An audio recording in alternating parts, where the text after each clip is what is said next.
Hello, hello. Let's get going. I have a meeting tonight.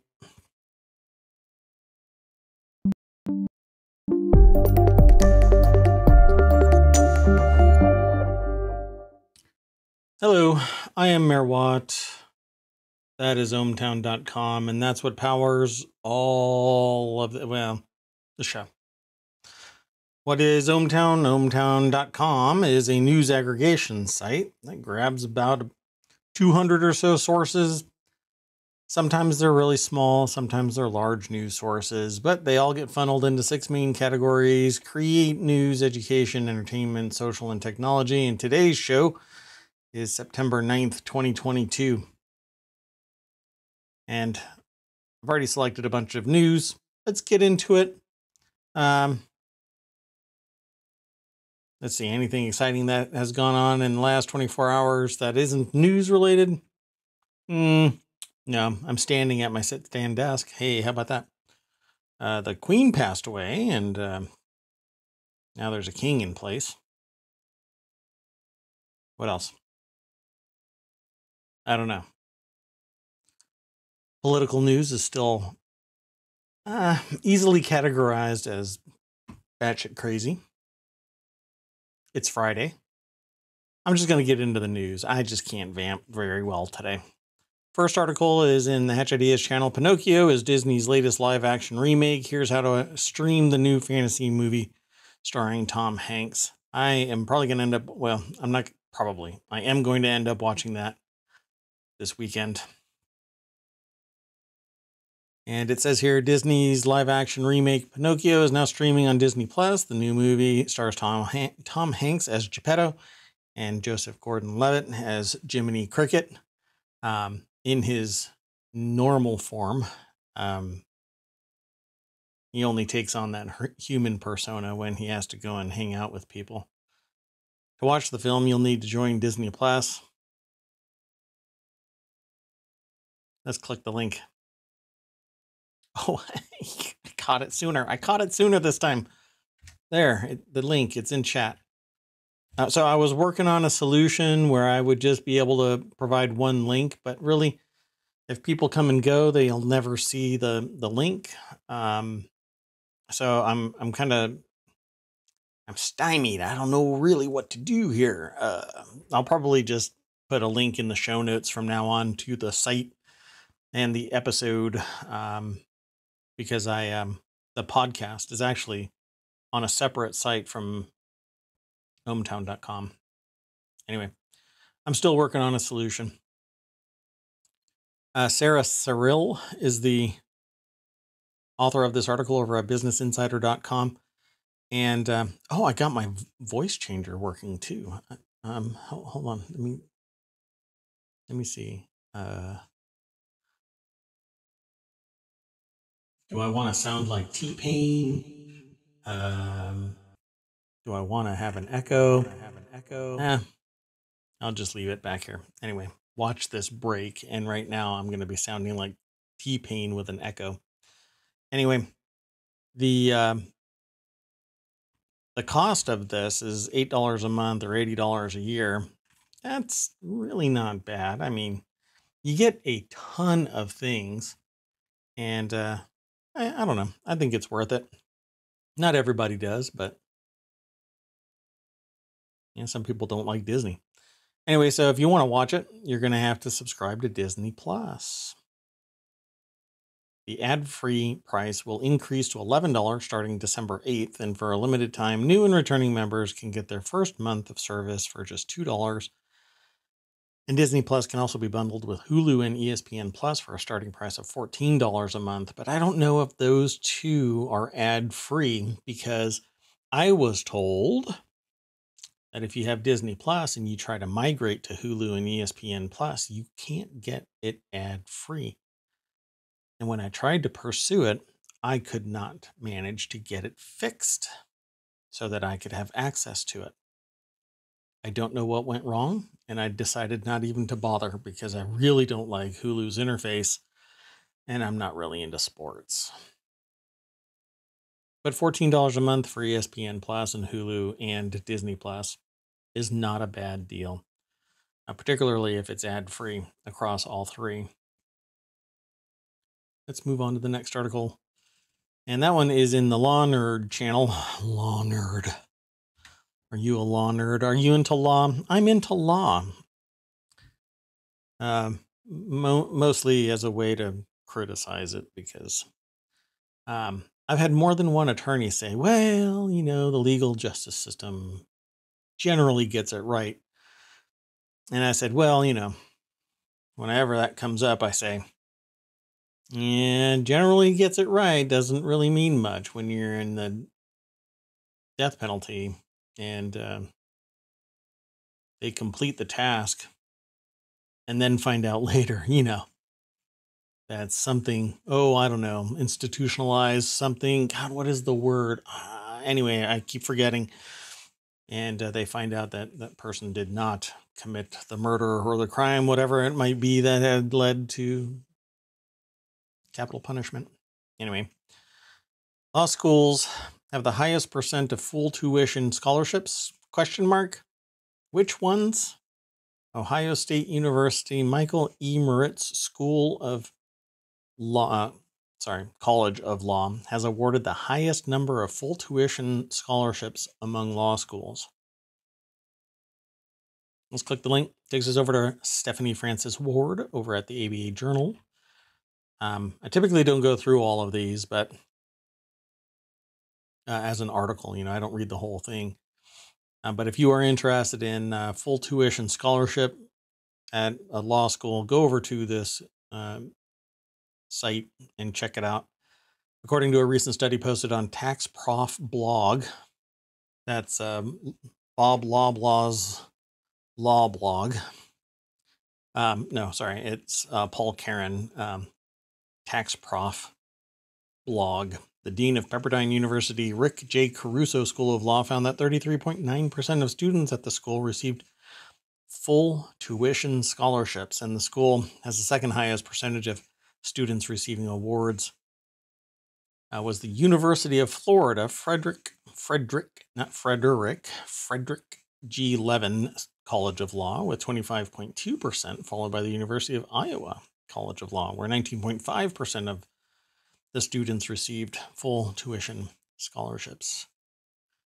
I wonder what the demographics are of these schools.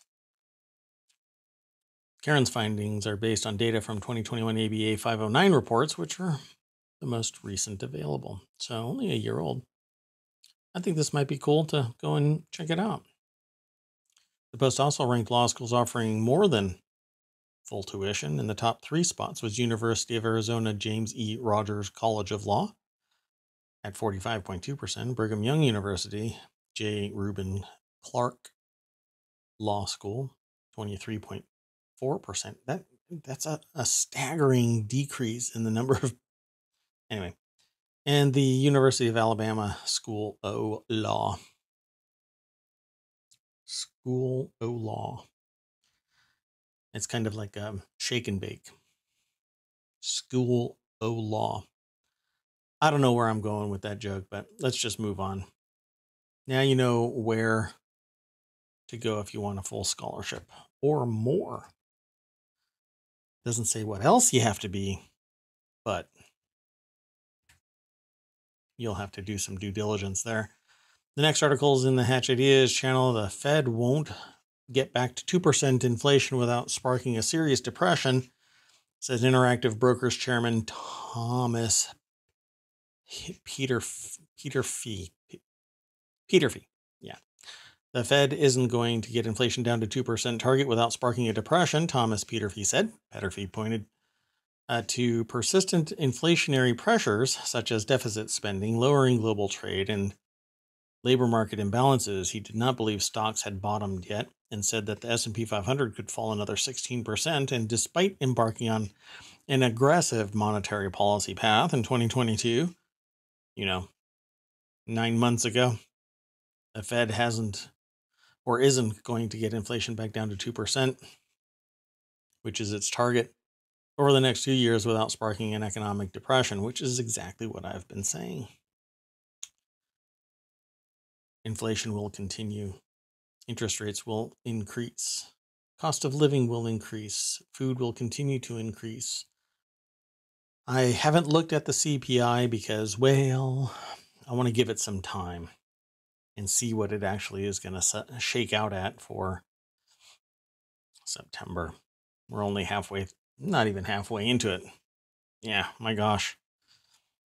The first 9 months of this year zipped by. Oh, I'm having an internet podcast streaming baby. I'm not quite sure. It's been 9 months since I started streaming. That hasn't hit 100% yet. Oh, and for those in the podcast, I have a follower goal. It's at 92%. I'd love to get 5 more people to just follow me on Twitch. Just 5 more people. I don't know what I need to raid somebody as me, as ohmTown, so that people find me. I just don't do that. I travel around the internets as Mayor Watt. Anyway, feel free to let a friend know, hey, there's this old guy talking about news, tech, business, society. Let's go listen to him for an hour. He's pretty chill about things. Doesn't get uppity. If you have differing views, throw them in chat. Let's talk. It's really why I'm here. I want to spend more time. I just can't. I mean, I run ohmTown. The pay isn't great, but I dig the community. So what do you think? Are we ever going to get back down to 2%? He throws some stuff out here, but before I get there, Jennifer Soar is the author of this over at Business Insider, and they say, pointed to persistent inflationary pressures such as deficit spending. Why does nobody complain about deficit spending forever? And then suddenly, out of the blue, oh my God, it's the end of the world. Government spending, by the way, basically has an 8-to-1 ratio. For every dollar that is spent by the federal government, there is a total value return of $8 for every dollar. And this is on that perceived, there isn't supposed to be a profit motive in government. It's supposed to be lossy.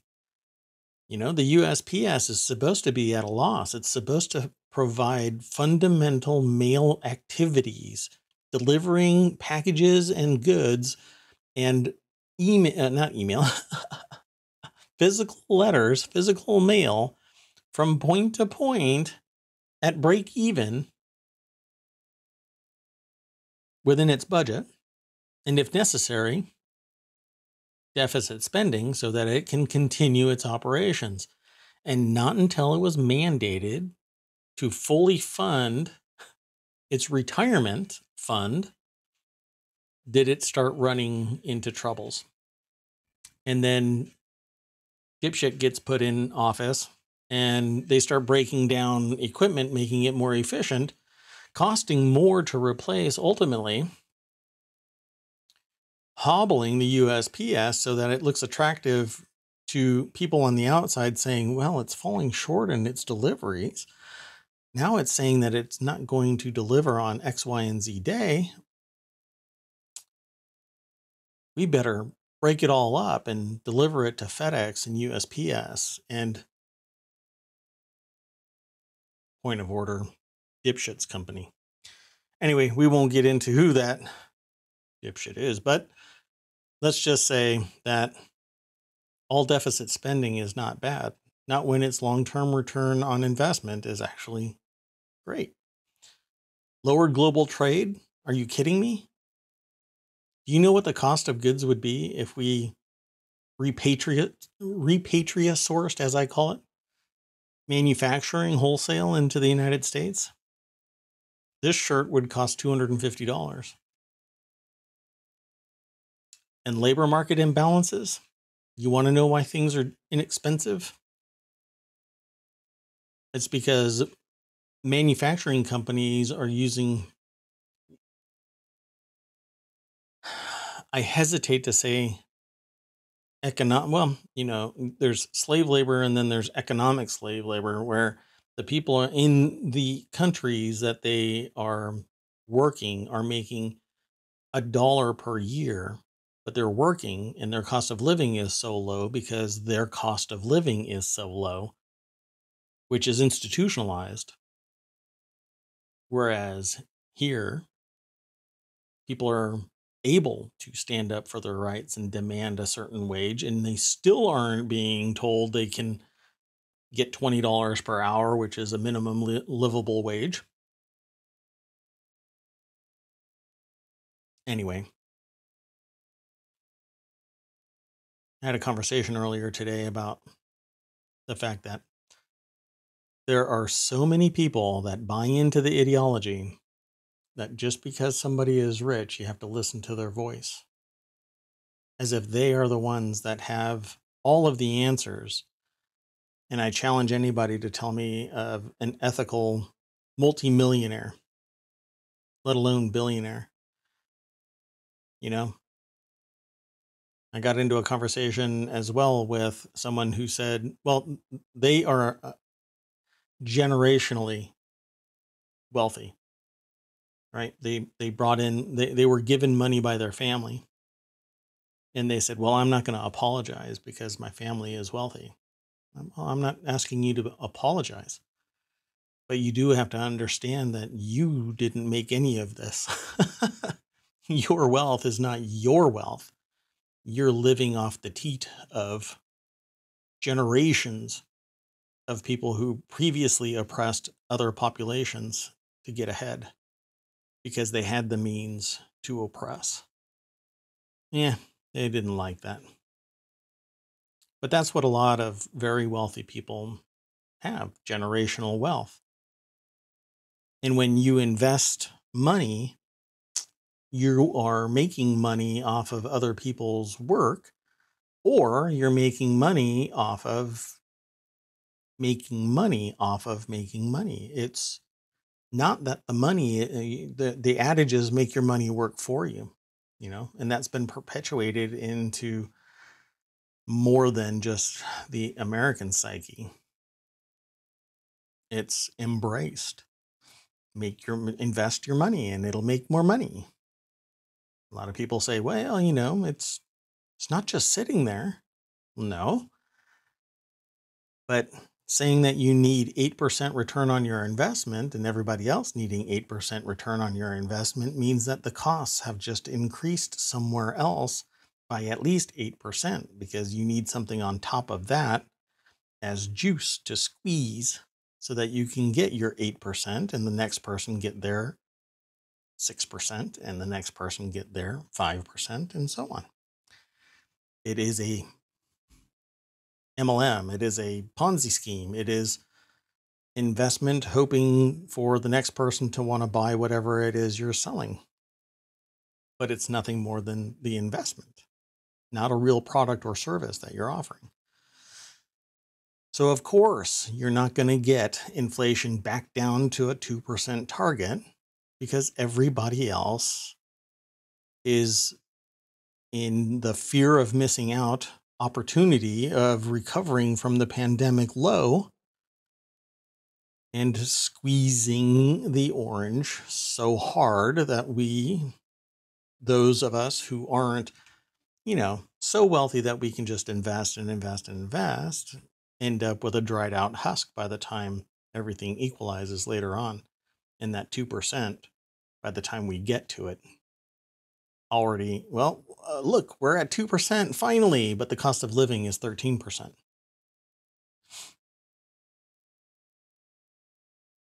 Let's move on to the next. Don't worry. We'll see. We'll see what happens in 2 years. Let's move on to the next article. NASA eyes late September for another Artemis 1 launch attempt. After repeated delays, NASA is lightly penciling in launch dates of September 23rd or 27th for its Artemis mission. This is in the Word and Tech channel over at ohmTown. Yeah, there's 50 channels over there, by the way. So if you're really interested only in the Word and Tech, because it will be a show eventually, hopefully, could be years, but it really depends. Anyway, if you're really interested in that, you can go over to ohmTown.com and just click on the word in tech. It's just a drop-down menu. See all of this stuff here? Where could it be? Is it the word in tech? Oh, look. Oh, it's right there. Yeah, you can do that too. Anyway, so this Artemis mission, it seems to be like springing leaks and other issues. And so I keep thinking that it's old tech and it needs to be replaced with something ultra modern, SpaceX-y kind of thing. Not to give Elon Musk any credit, because I really don't buy into, I mean, he even stepped into Apple's sphere as saying, well, Apple spoke to me about satellites. Yeah, okay. Yeah. I have people ask me about how to replace a car battery. Yeah, I know how to do it. Wasn't me who created the process. Wasn't me who made batteries. After repeated delays, NASA is lightly penciling in that September 23rd or 27th launch. A lot of things will have to go right for either of those dates to be possible, including repairs to the rocket's fueling system, signing off from the Space Force. Oh my God. Space Force. And managing to avoid an assortment of space scheduling conflicts. It even looks old school. Anyway, the agency is currently working on repairs and scheduling issues. Mary Beth Griggs over at The Verge is the author of this article. And it says here, after a hydrogen leak foiled NASA's third attempt to launch the mission on September 3rd, NASA decided to do repairs while staying on the launch pad, which is never healthy. They'll be replacing seals on the connection between the rocket and the fuel lines that send liquid nitrogen fuel into the rocket. Staying on the pad will let them test the new seals in cryogenic temperatures, mimicking conditions that would take place during an actual launch. Yeah. They are currently targeting September 17th for that key cryogenic test, which only leaves a few days before the launch window opens on the 23rd. So this kind of has to be a heavy lift system, because it's going all the way around the moon and coming back. The next mission will be sending humans all the way to the moon and back. So really, it has to be this tech, because SpaceX hasn't been set up yet to launch out to the moon and back. That's okay, though. We'll see what happens. It says here the agency chose the 23rd and 27th to avoid conflicts with NASA's Double Asteroid Redirection Test, or DART mission, which is scheduled to slam into an asteroid on September 26th. Yeah. I have visions of it acting like a boomerang. And so it's going to slam into that asteroid, and gravity's going to pull that piece of rock back. We'll see what happens. If Artemis 1 misses these next chances to launch, whether because of delays or in repairs or having to roll back into the VAB for a checkup, the next chance will be late October. Let's move on to the next article. In the Daily News show, Social Security enemy Ron Johnson endorses plan to coax retirees back to work. That's right, folks, because you bust your hump until your retirement age, and now a GOP senator's progressive challenger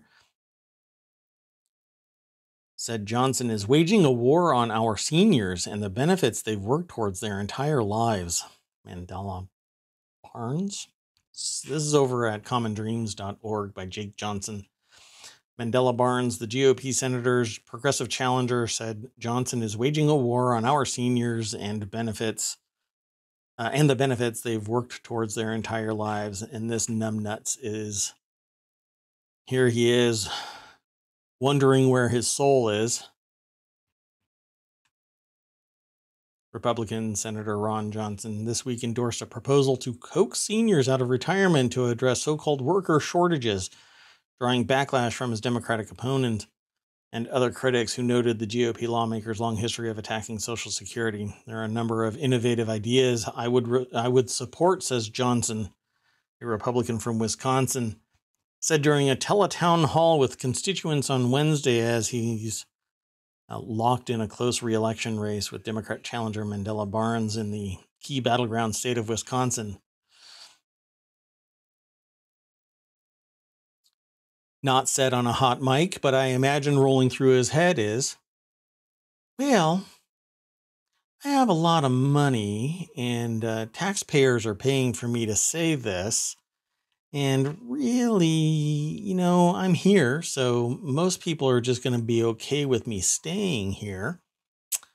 Let me see. What's the most batshit crazy thing I can say right now in a sentence? Oh, I know. Let's make seniors return to the workforce. Yeah. And now it's don't charge them payroll tax.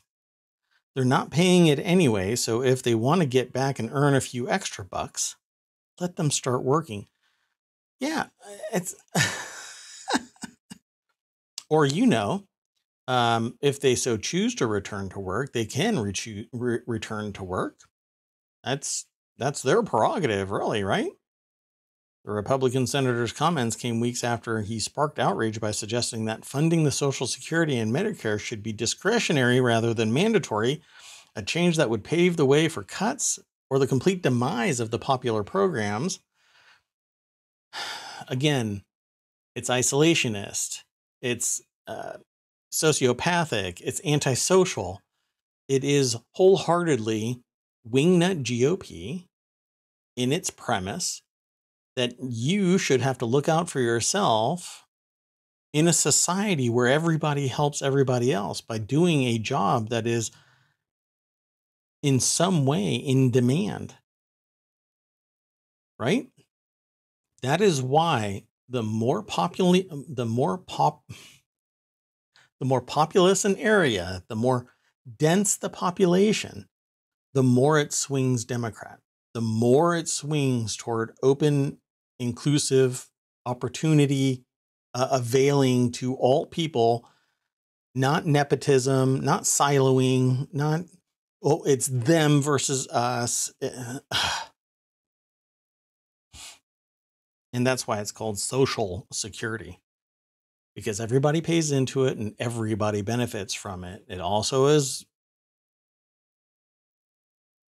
beneficial to everyone. Everyone. And we need to change this term. If everybody is so mortally wounded by the term socialism, that's not what we should be calling ethical capitalism. That's not what we should be calling society supporting each other as socialism. It should be society. But we need something pithy. And socialism has been deemed bad by those who are, kind of ignorant of what socialism actually is and the full scope of it. Everybody thinks that we're in a democracy, and we're not. It's a republic, a representative republic. We vote people in to represent constituent parties, and they're supposed to vote on behalf of the constituents, not their ideology, not their cults of personality. They're supposed to vote on behalf of the people that they represent. That's why the House of Representatives is broken up the way that it is, always losing power. That's why the Senate is broken up into two parts, but unfortunately they gain more power and they're much more easily acquired by corporations, ideologies. They can wholesale ignore the predominant number of people because they're funded by fewer people for more amounts. Oh, but there's so much more over here at commondreams.org. I normally don't really agree with everything that is said, but Ron Johnson basically When it's time for him to have to benefit from Social Security, he will have acquired so much wealth that he can ignore Social Security, but it won't be him that turns it away. He will still take from society while trying to usher in its demise. Let's move on to the next article. So the next article is a $15 minimum wage would take 7.6 million people out of poverty, according to a new study. The minimum wage in the U.S. has been $7.25 for the last 13 years. A new study finds that raising the minimum wage to $15 would lift 7.6 million people out of poverty. I find that stunningly low. Annual average earnings for families with a worker currently making under $15 an hour would rise by $5,600. The minimum wage is despicable. Now, see, you're not supposed to make a living out of the minimum wage, is what I hear some people saying, right? But most people who are looking for a gig, who are supposedly old school mindsets saying, well, it's teenagers and unskilled laborers looking for a gig during summer and whatever. That's not how it is. It hasn't been that way for probably 20 years. It's anybody who wants a job and wants food on the table, they will take a gig if it's available. Why? Because there are some places that are asking for PhDs and the job is paying $50,000. Right? So you got $150,000 of student loans and you're going to get paid $50,000 and you've got a PhD. And not just, I'm going to jump out in front here and go, for those of you who might hear this, but you're not actually honest about this, it's not people who are doing their studies on the life and times of butterflies south of the equator on Tuesday. It's not something like that. It's sociologists, it's mathematicians, it's a broad gamut of people who are educated, skilled, but still can't find a gig. Why? Because there is either competition, which, arguably, let's not talk about nepotism, institutional racism, other bias that might keep somebody skilled from getting a job, but the people that are hiring are putting kind of bizarre requirements in place, like having to have 10 years of experience, but whatever it is hasn't even existed for 10 years, or countless other things. Where the person is doesn't have that many jobs, and so they would have to move. I don't know many people that enjoy having to move just to get a gig. But I guess some people will say, well, you do what you have to do. Sure. Can you imagine that? Annual average earnings for families with a worker currently making under $15 an hour would rise by $5,600. That might pay for a month rent in New York. Yeah, I think that okay, so in a paper from the Urban Institute and funded by Robert Wood Johnson Foundation, authors Gregory Aikes, I assume that's how it's pronounced, Linda Gianarelli, and Kevin Werner and Afronama Biu look at what might happen if a $15 minimum wage was enacted. In a case where no one loses a job due to the increase, which research finds is a likely scenario, nearly 7.6 million people would be lifted out of poverty. And even in a scenario where some workers earning under $15 do lose their jobs, nearly 7 million would be still lifted out of poverty. I still find 7 million to be shockingly low, considering doubling the minimum wage and how many jobs are actually out there in that sector. Minimum wage, that demographic. Follow that link, go over and check it out. There's more to it, but I'm going to keep us hustling along. I'm kind of soapboxing today, and maybe I should just stick to the story and get it out there. This came out because the previous article and blah, blah, blah. And I had mentioned that, yeah, Elon Musk talked to Apple about satellite communication. Yeah, Apple probably talked to a bunch of people. And it's not like they went to him and said, hey, teach us about satellites. This is in the Smack Talk channel. Elon Musk says he talked with Apple about satellite communication. Yeah, got to get in there. There was some downtime, Elon. You had to jump in there, right? Elon Musk says he talked about with Apple about satellite communication. Andrew Orr over at appleinsider.com. I mean, the guy just has some amazing stones. He's like, well, they're obviously intelligent.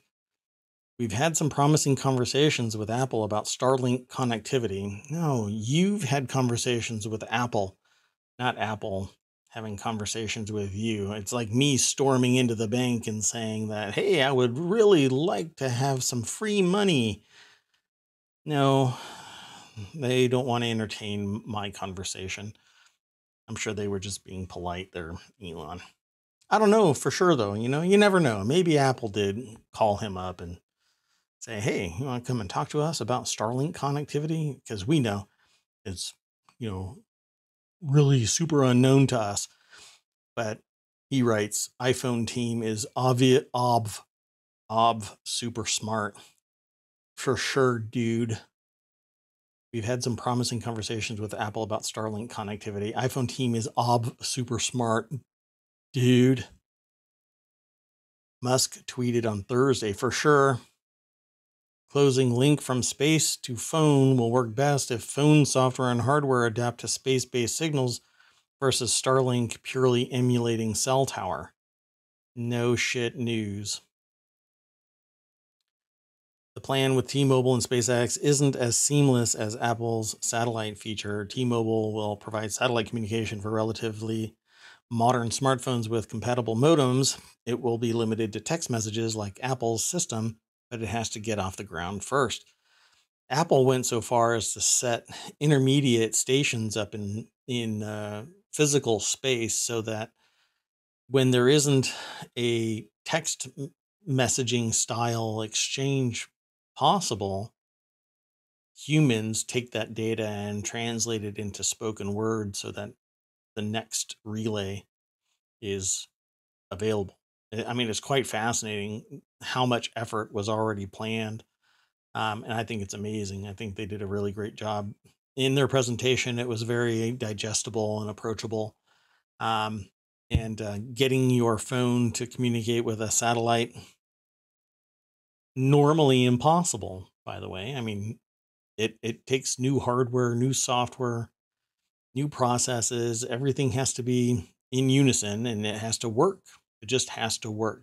If you have to fiddle fart around with it, it's a lost cause and it'll die on the vine. But Apple is going to get this right out of the gate.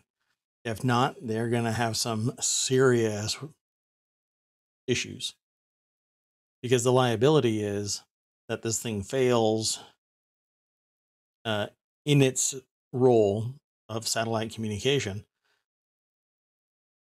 When somebody needs it and it fails, you have the liability if your enterprise is the one that provided the solution that was supposed to work. And I can imagine people will go after that money. Money, particularly if somebody gets hurt. So, yeah, I'm pretty sure Apple could do this without Elon Musk, but it is what it is. Let's see what the next article is. It's over in the Warcrafters channel. And it says Disney Dreamlight Valley is the Animal Crossing on PC we've been waiting for. I think I saw some of this earlier. Was it yesterday or today? Somebody was streaming this, I think. I really thought a little indie game would eventually explode on PC to deliver Animal Crossing social sim experience we fawned over on our Nintendo Switches in 2020. Several have tried in the past few years, but none have had luck, or none have stuck with the same success as Stardew Valley did with the Harvest Moon formula. The days of tiny teams eating the lunch of classic Nintendo series may be over. Now bigger studios are taking their shot. Smash Brothers is finally getting a run with its money from a Warner Brothers game. An Animal Crossing on PC experience has arrived on PC, bedecked in House of Mouse. So let's scroll down here. And it's an article over at PCGamer.com by Lauren Morton. Honestly shocked that Dreamlight Valley is a solid social sim with or without its Disney paint. That's what they said in this article. Let me scroll down. Oh, I don't know if this is actually what I saw. I'm kind of shocked here. Hold on one second. Let's see. Let's see. Oh, it was Dreamlight Valley. Okay. Yeah, but it doesn't look like that.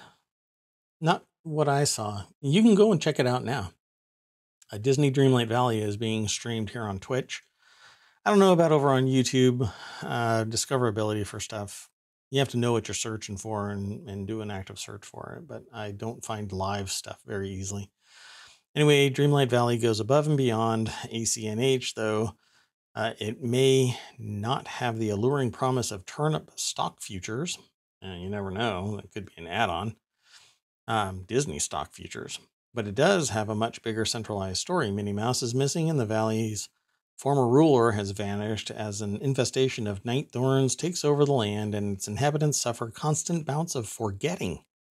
Of course, you'll be in charge of setting everything right with the power of friendship and a tireless pursuit of plucking flowers. Yeah, you pick those plucking flowers. Oh, I'm sorry. I took this in the wrong direction. It looks like there's some brewing stuff. I saw somebody fishing the other day in this game, and that's really all you need. If you have a cooking element and you have a fishing element, you pretty much have captured the online community. And it's all about the base. As is ever the case for this author, the building system is the selling point. I agree. I like open world building survival games. While it was immediately obvious that Dreamlight Valley would let the author redecorate their own home, and they had already discovered some relatively fun customization options for certain clothing pieces, they did not initially clock that nearly the entire valley could be redecorated to their liking. Well, this changes everything. Oh, you know what I'm going to tie this to?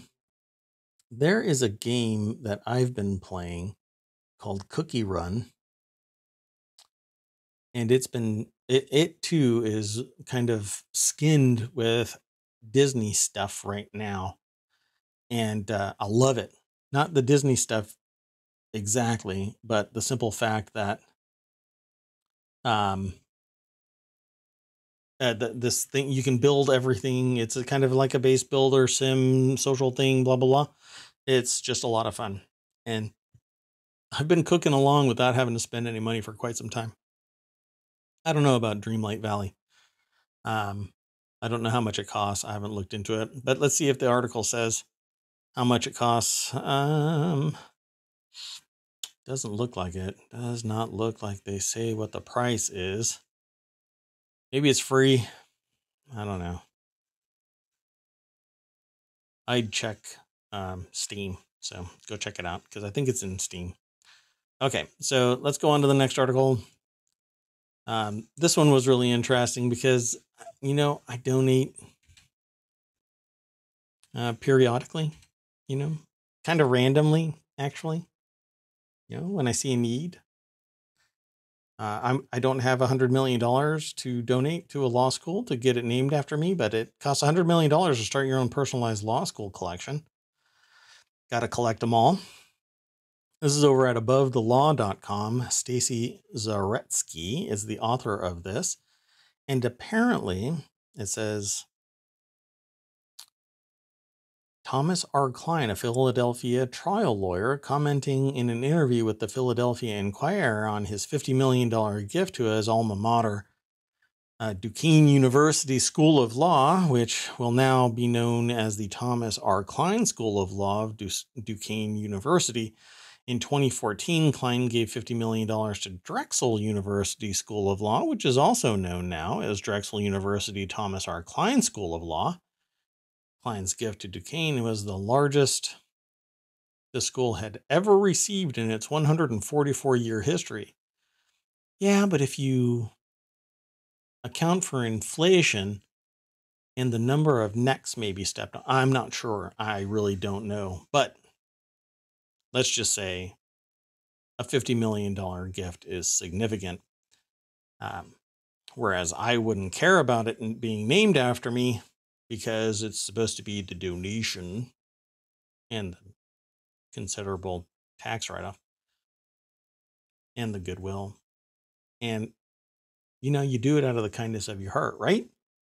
Right? That's why you give. I don't know. So at $50 million per school, this particular Pokemon collection is going to get very expensive based on the number of cards that are floating around ohmTown. At any rate, the next article is in the continuity report, renewed and canceled TV shows for 2022. This I can really appreciate. I don't get much time to watch TV, but when I do, I want to just binge through it as fast as humanly possible. Oh, digitally. I am a bot. But this article is over at Rotten Tomatoes, which has not surfaced in the news aggregation stuff for a while. Whitney Friedlander is the author of this article. And I'm not sure if they're going to make it easy to go through. Oh, they do. So there is everything starting from shows that start with numbers all the way through Z. I'm going to scroll really fast and consider it kind of like a roller coaster. And if you throw up, do it away from me. Anyway. Yeah, there's a lot at this link. So feel free to follow it because I won't be able to go through it all. They include TV shows like The Tonight Show starring Jimmy Fallon. If that were to be canceled, I'm pretty sure there would be riots in the streets. The Time Traveler's Wife was an HBO show? Well, that was canceled. This Is Us, season 6, canceled after the 6th season. It's the final season. What else? Tom Clancy's Jack Ryan, season 4, renewed. That's not bad. I like this new Tom Clancy's Jack Ryan. Yeah. What is it? It's Ruth's Steakhouse. So it's Jack Ryan's. It's Tom Clancy's Jack Ryan's Smith's Steak. I don't know. I'm now just so confused. Anyway, lots of shows coming and going. Follow that link. You'll enjoy the read. The next article is over in The Word in Tech. President Joe Biden speaks after groundbreaking for Intel's $20 billion semiconductor plant. I will not take any bets on this actually being fully completed because I've seen a multitude of groundbreakings where it just implodes because market conditions change. But we are the embodiment of these market conditions. So put your money where your mouth is there, Intel. President Joe Biden traveled to Ohio on Friday to celebrate the groundbreaking of Intel's new $20 billion semiconductor plant, one of the first domestic chip-making facilities to come out of the recently passed CHIPS and Science Act. Why Ohio? And they must have given so many tax breaks because that's what a $20 billion enterprise just for this building, $20 billion was going to be spent. That's what is needed. Tax breaks to make that $20 billion basically zero sum. Maybe. I'd have to look at the economics of it now because to me, why put it in Ohio? I don't know. Intel CEO Pat Gelsinger praised the Chips and Science Act. Of course, it's taxpayer money. McKenna Kelly is the author of this over at The Verge. And there's Joe Biden.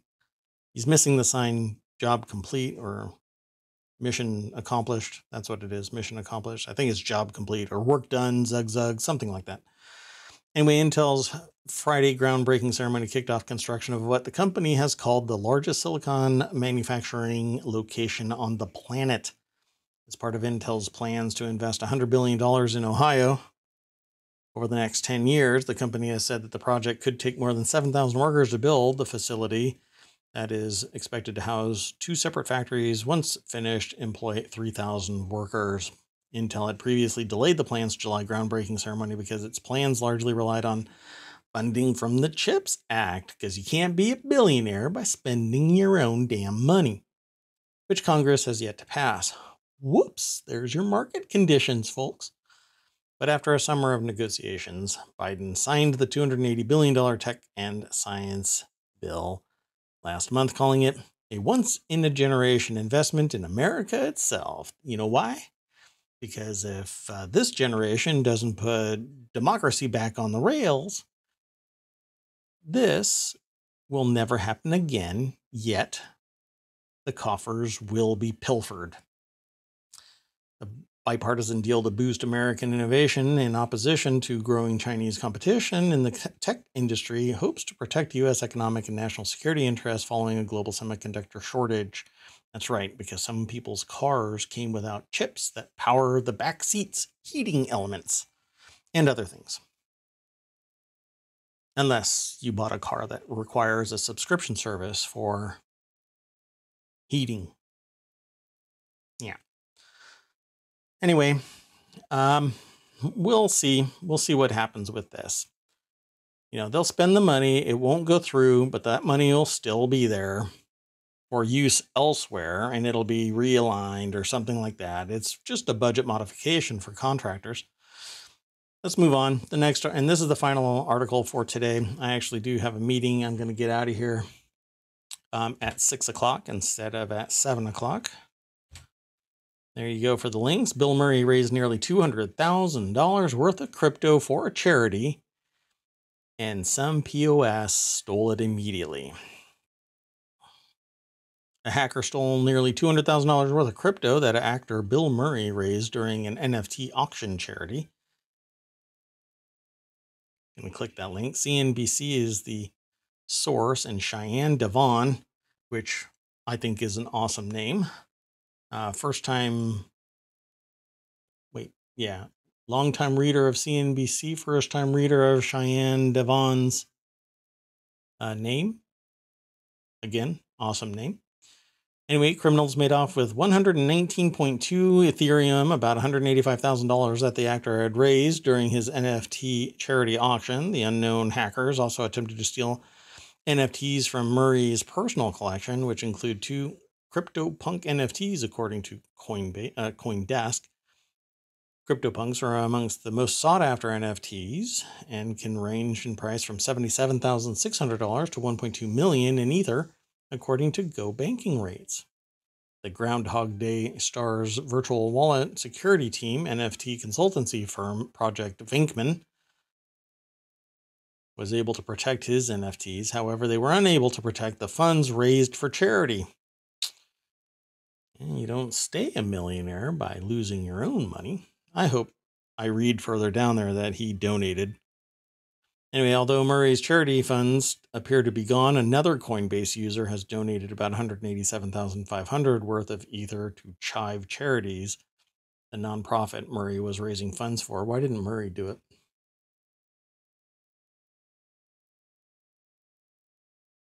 I don't know. Murray is far from the only celebrity to be targeted for their pricey digital collections. In May, for example, actor and producer Seth Green lost 4 Bored Ape NFTs to a phishing scam. I don't know how you lose it, though. It is an NFT.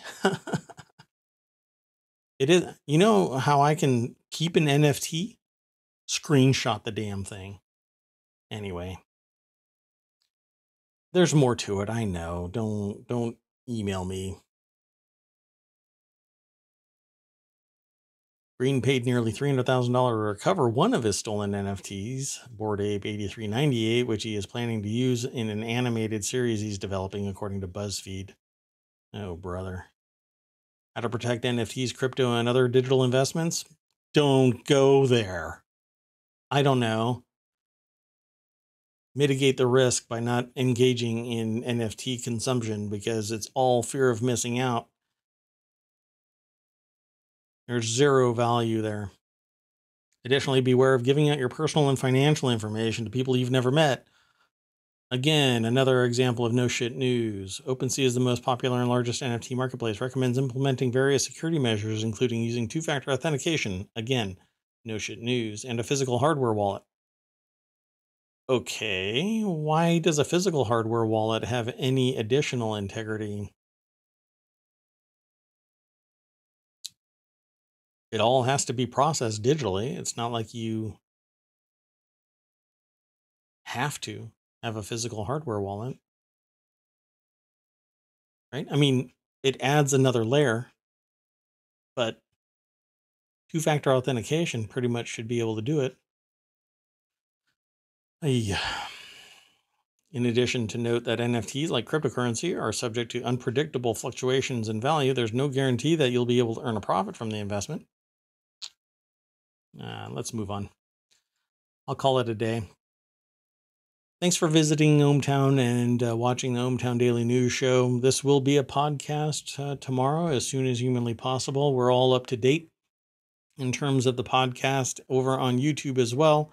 And here on Twitch. We're on both places at the same time. There's a Discord, there's a Patreon, but nothing's there. I don't really promote it. We're over on Twitter as well. Did you know that? Yeah, every once in a while I post a message over there too. Sometimes I post things where people think that, oh, wow, I'm really smart, I'm going to post this. And then I just kind of post a link out there that completely blows a hole in the boat that they're floating around on. And it's not that hard because the facts are out there. It's just willful ignorance as to what they are reading and promoting and pushing out there. Because there's so much information that you're overloaded. That's why I created ohmTown.com as a news aggregation site that funnels all of that news into various categories so it's easily digestible. But between Tuesday and Wednesday and Thursday, there is a metric ton of news. All of the slacking, I guess, that takes place over the weekend ends up being pushed hardcore. 300, 400 pages worth of news aggregated between Tuesday and Wednesday and Thursday. That 48 hours is just overwhelming. Come on, folks. Distribute this news. It's not coming in only on Tuesday and Wednesday. It's coming in all over the place. I know because I read about it kind of on other websites that I'm not aggregating into, or from, I should say. Granted, I get them from so many sources that I get them at the same time I'm reading them somewhere else, but not everybody knows about these other sites that I go to. Yeah, you probably do, but not everybody knows about all of them. You know what I'm saying? I'm done for the day. I'll see you tomorrow, 6 p.m. Bye-bye.